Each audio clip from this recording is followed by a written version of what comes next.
This is Big Money Matt Hardy, and you are watching and listening to the Battleground Podcast. I did this for these guys for only a wee fee of $5,000.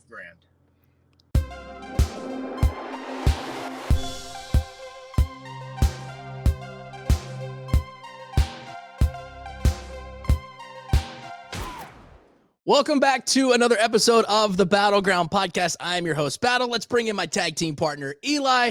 Hello. Eli, it's been a while since we've seen each other. I know, man. On the camera. I know it's been a lot of personal turmoil off camera, but yeah, but we're hanging in there. But we're getting through. We're coming down the home stretch. And speaking of home stretch, this Sunday, AEW Revolution is going down at 8 p.m. Eastern, live on pay-per-view. And we have somebody on the show that we have been trying to get on for a very long time. So let's bring him in, Money Matt Hardy. Matt, what's going on, man?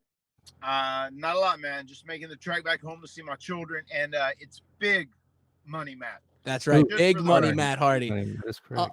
And you got a big match on Sunday, which we'll talk about here shortly. But the question that a lot of people want to know is, we've seen Big Money Matt Hardy in the past. So how does this current version differ from previous versions? I think this version of Big Money Matt is more focused on getting everything he can out of his surroundings. You know, Big Money Matt has always been about his wealth and his possessions and making sure that he ran the show. But now I've realized I can kind of leech off other people around that need guidance, that need my insight, that need my experience. You know, people like Private Party. You know, I offered to help Hangman Adam Page, you know, and he very disrespectfully tried to bamboozle me. Mm-hmm. The TH2, another young team that I'm trying to help. I'm trying to help people. I want to be paid for my work. I mean, it's a very simple procedure, but that is the biggest difference, I would say, with this version of Big Money Matt and previous versions. Nice. So what has it been like? You know, obviously you guys are still not to packed houses yet, but what's been the biggest difference with, you know, allowing fans back into the arenas for the live shows? Just to have a little bit of that background noise makes all the difference in the world. It's so unnatural for us as performers, as professional wrestlers, to go into a ring and have a match and take all these bumps and you know, really go out and try and entertain people when there's not an audience out there. It is just so against everything we do, and it's made things painfully obvious that the audience really is a huge part of the magic of pro wrestling. Mm-hmm. And the audience, you know, to hear the oohs and ahs and the cheers and the boos, and like, you know, when you have a hot match that's going down, that's very competitive, and you get into those false finishes and people aren't sure what's going to happen, and the kickouts, you know, right. Those are the moments that make pro wrestling, and we're having to do without those right now. So it's very tricky. But to have a little bit of background noise with a few fans in there absolutely helps and makes it feel a lot more natural to the performers. Right, most definitely, because we in our group chat, we talked about the first time that I guess AEW had fans, and you hearing everybody singing Chris Jericho's theme song and hearing everybody cheer for you when you get out there. Like, you can tell, like, I felt more intrigued and involved in that compared to, well, I know that this is coming through the speakers. Like, I know that this is fake fan noise. And just seeing somebody there with a sign holding it up makes it even much cooler for watching AEW every Wednesday night. Yeah, because it's almost like the crowd helps control the flow of the match too, you know? Absolutely. I mean, they're a huge part of what we do. I mean, the fans and the audience and the reactions to what we do in the ring is a vital part of what we do. And it's also a vital part of the entertainment, I think, watching it on your television or whatever your device is at home. I mean, they're a huge part of our magic. Right. And, you know, you've been in the wrestling business for a very long time, and you've had a historical career, and you've worked with a lot of people. So what is it like working with Tony Khan compared to past bosses that you've had? Tony's great. I mean, first and foremost, the number one thing I'd say about Tony is he's so accessible to everyone. I mean, if you have an idea you want to throw at him, you can do it. And a lot of places that doesn't always happen. And Tony is also very open to having kind of an outline of like what he envisions, and then letting you fill in that outline, like putting the meat on the bones. So he's amazing to work with. Just a cool guy. And on top of all this, Tony's a huge fan. I mean, I'm sure that comes off very obvious to everyone that follows Tony, but also he's on the pulse of what wrestling fans want in 2021. I feel like more than anybody else in the wrestling industry. Right. Yeah, Especially, it sounds like he's very forward thinking.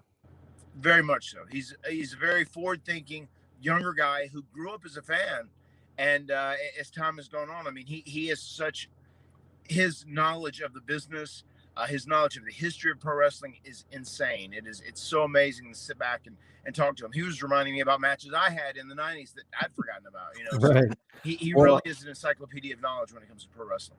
Well, and it's always kind of that perception that it's ironic that a lot of these, you know, the bosses and owners and stuff, they actually they didn't grow up wrestling fans. You know, they might have been involved with business, but they you know, there's all these stories about Tony Khan being at ECW shows when he's 12. I mean, like it's a different, you know, he was bred differently. So I think you're seeing that across the product. and it's always funny when social media is like posting up photos and there's like Tony Khan in a Bullet Club t-shirt. And then there's Tony Khan in the third row at an ECW show, like Eli said. That's kind of a funny thing because like Tony's like, oh yeah, that's me, and circles it on the photos and posts it up there. So that's a really cool thing. I mean, his passion and love for pro wrestling is so genuine and so authentic, and it really translates to when he is putting together Dynamite programming and just even working with the talent and dealing with the talent. And one thing I want to say about Tony is I think he does this so well. It's like guys who are legends, like last night Big Show obviously showed up. Sorry, Paul White showed up for the very first time. Chris Jericho, he treats all these guys the way legends should be treated, you know, guys that have been around for a while, and he still understands how to utilize these legends or these experienced performers with young talent to help give them a rub and help elevate them, but still treat them with a level of respect, you know, where a lot of times at WWE, you'll see guys that are legends and they are just kind of used to build younger talent, but it's done in a very disrespectful way. Right. It doesn't help them at all. That is very great at AEW, the way he treats, you know, legendary talent. Right. And you speaking of talent, what was your thoughts last night watching Shaq go through 2 tables? That was amazing. It was a locker room sellout where I was watching for sure. You know, we thought Shaq killed it. It was very impressive. He did a great job. It was very cool that he did the 2 tables bump. And we were super impressed with the whole segment. He did a lot more than we expected, I think. Yeah, and of course, him paying tribute to Brody right before that power bomb was also really cool too. It's beautiful, yeah. So we kind of mentioned Private Party. You mentioned Hangman Page and you know some others. So specifically with Private Party, is there a timetable for them? Are you giving them like, you know, if you guys don't have the gold by June 1st, something's got to. I mean, is there a timetable for their evolution, or is it just kind of ebb and flow? No, I mean, I obviously I want these guys to learn. I want these guys to improve, but I'm also getting 30% of both their income, so it's okay. Like, you know, I'm not going to put a timetable. I'm not kicking them out as long as I'm getting that income. They're going to be right there. I'm going to keep teaching these guys. Right. I am so proud of how far they've come. Like Isaiah last week in his match against Adam Page, I thought it was one of the best matches he's had on Dynamite, especially as a single star.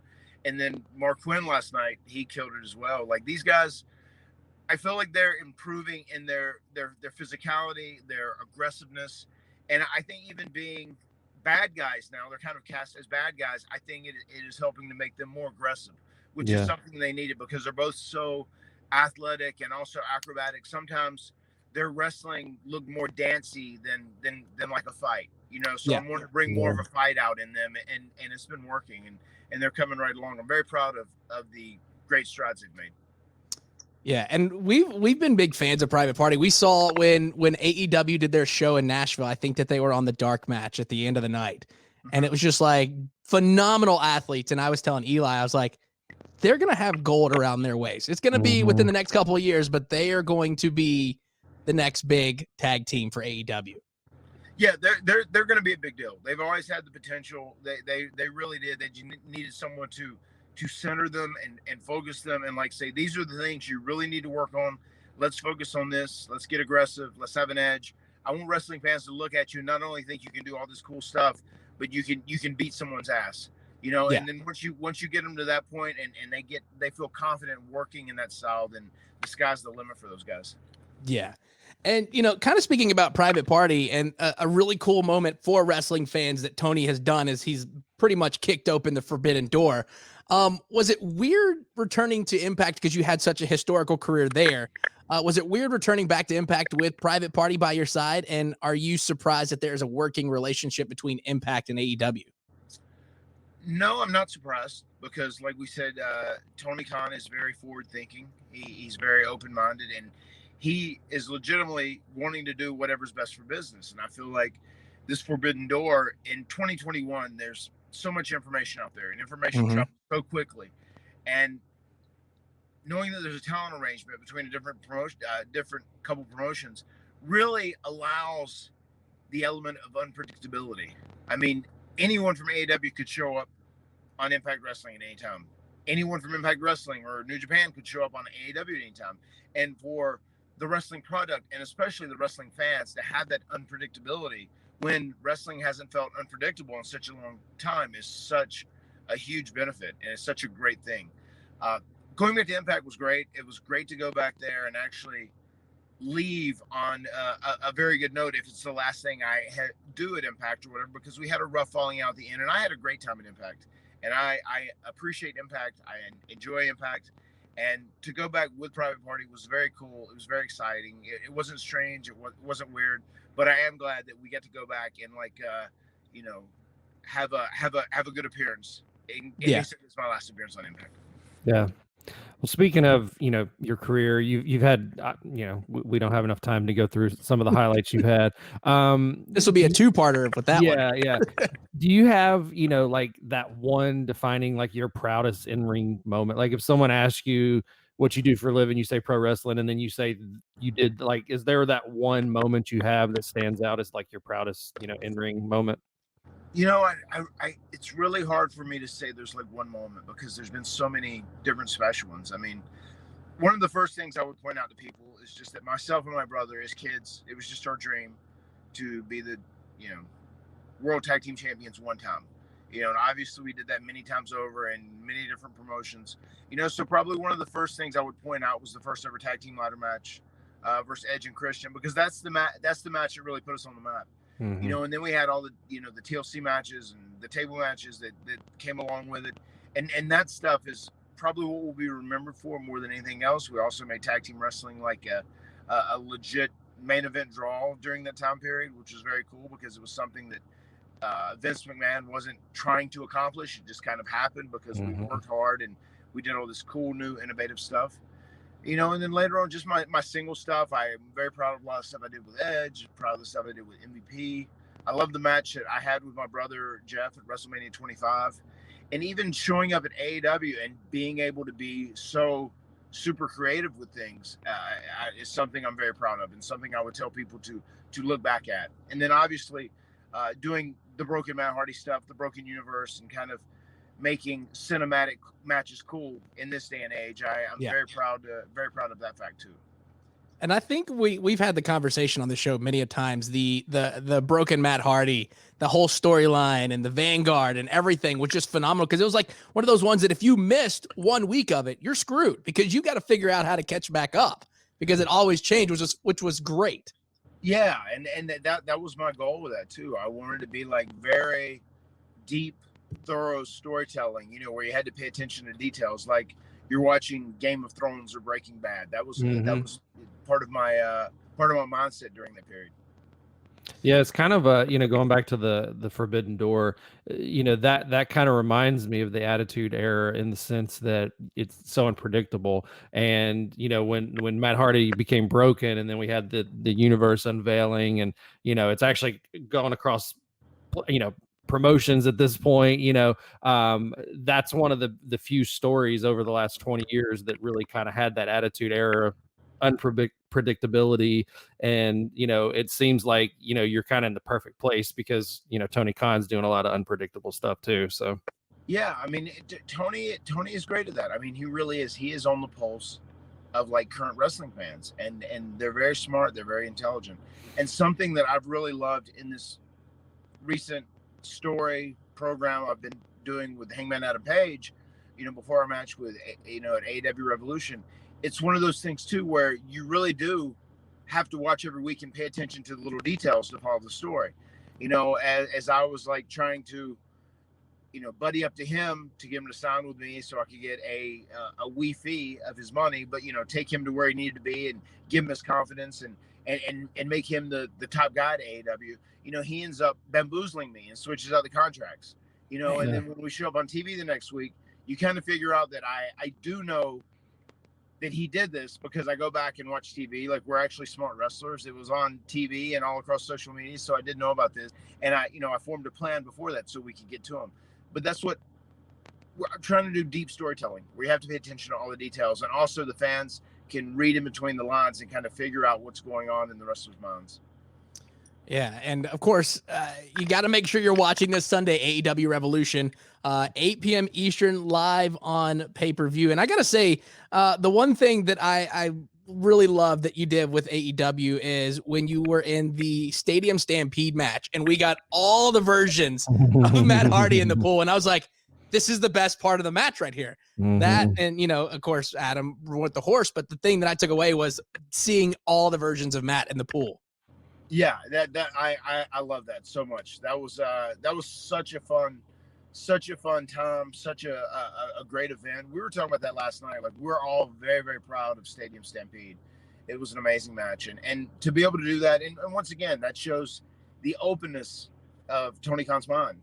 Like he let water from the lake of reincarnation into that pool so that we could do the spot, and he was totally cool with doing it. It was just super entertaining and super fun. And I enjoy it so much because it's something that new wrestling fans who understand what's going on and how we're entertaining people, they dig it and they're cool with it. So it was great. And I have very fond memories of Stadium Stampede. Man, it was a great match. And speaking of great matches, now that, the Forbidden Door's open, is there a dream opponent you would love to face before your career is over? Now, I was telling Eli this before the show.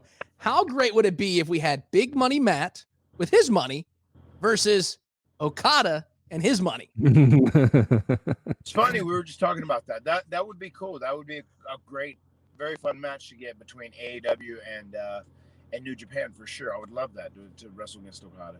And then also someone who is already in AEW who I've never had a one-on-one against, and I'm a big fan of his work and his creativity and especially the way he approaches things, is Kenny Omega. I would love to get a Matt Hardy Kenny Omega match in at some juncture too. That's a match that is kind of a dream match for me also. Nice. This is kind of piggybacking off a big story that happened 2 months ago, I guess. What was your reaction to Sting showing up, and did you have any knowledge before that it was happening, or did you find out like all of us did? No, I knew. I'm usually in the loop pretty good. I knew for about a month out, maybe 5-6 weeks out, that Sting was going to be showing up. So that was very cool, and I love the fact that Sting kind of gets to go out on a high note in his career. I don't feel like he got to do that at WWE, and I wish he'd have been utilized differently there. So I'm so happy, and because I love Sting. The times I've been around him, just what a great human being, a great man, a great wrestler, and an icon, a legitimate icon in this industry. So for him to come to AEW and be treated with so much respect and get to go out on a high note, I am personally so happy he's there because he deserves that more than anyone. And then also, I'm just glad to have him there. I think he's a huge asset to AEW in general.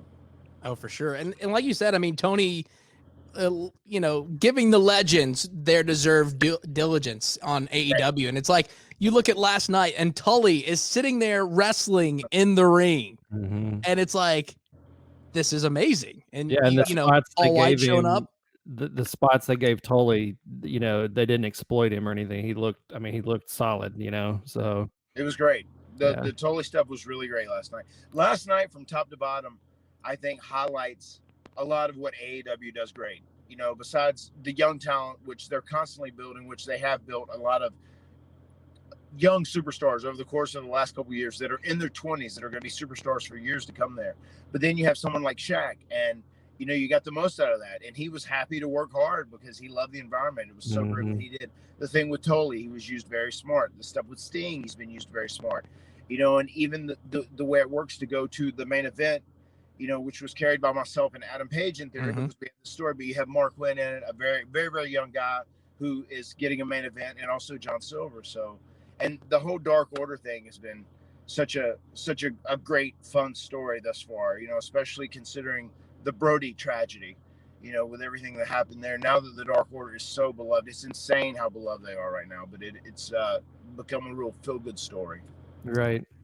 I know this is kind of hard to predict unless you've already got some seeds planted, but what do you see yourself doing after pro wrestling? Do you want to stay involved with the business, either as a trainer, producer, or you trying to go a completely different path? Yeah, I think I'm a lifer. Yeah. I'm pretty sure I'm a lifer. Like once I'm not wrestling in the ring anymore, I would love to be like a producer or a creative guy. I'll be involved in some capacity.